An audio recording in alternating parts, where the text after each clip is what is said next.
Hello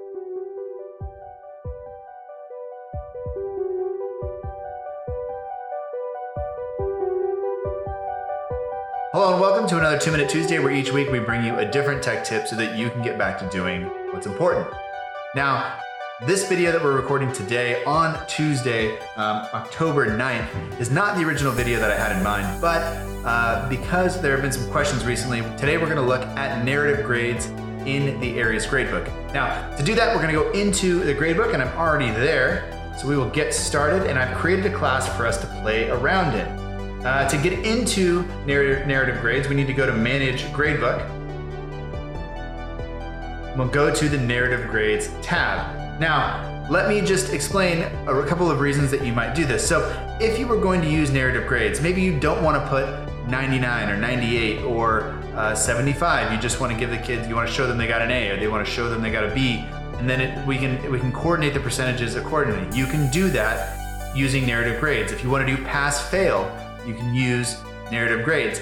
One thing that I used to do when I was teaching AP, I would give practice essays, and I wanted the kids to always get credit for turning in the practice essay. I didn't want to penalize them because it was a practice, but I wanted them to see the number of points they got on the essay. So what I would do is I spelled out 9 or 8 or 7 or 6 or all the way down from 9 to 0, because that was the point value on the rubric that we were given.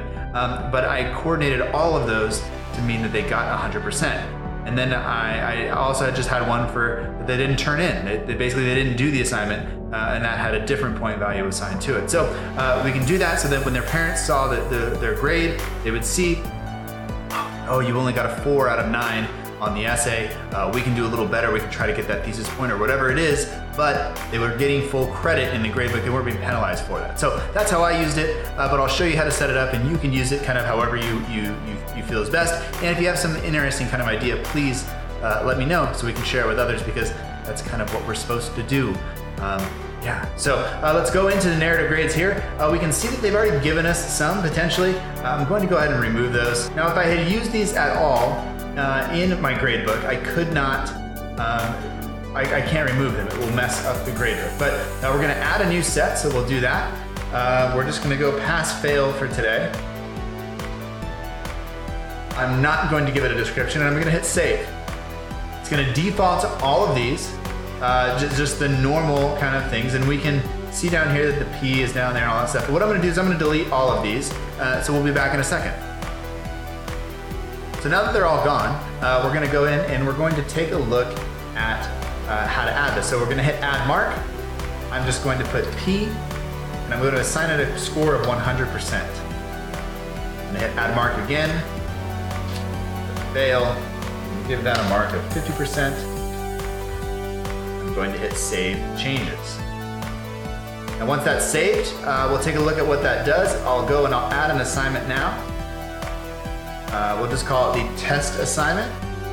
And this is where it gets important. So down here where it says narrative grading, you need to select the narrative grading system you want to use. If you don't select that, you won't be able to use it on this particular assignment. So we'll select that. We'll make this worth 10 possible or whatever. We'll hit save and close. And then we'll go into scores by class. Now, when you're grading a pass-fail assignment or a narrative grading assignment, you will get a drop-down. So you just select that for each student. So maybe this kid didn't do it, so he gets an F. If I hit enter, I can skip down to the next one, and I can just type in P or F or P, P, P, F, F, F, P, P, P. You get the idea. If you don't, I can repeat that endlessly, basically, but I don't want to. So that is this week's 2-Minute Tuesday.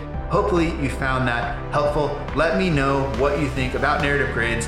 And if you have any other suggestions or any other questions you'd like me to answer, leave me a comment or in the description, there's a form to fill out, and I will do that for you, because that's really why I am here. Remember, we have training going on. Our School City training is next week in the library, periods 2 and 3, 4 and 5, and 6 and 7.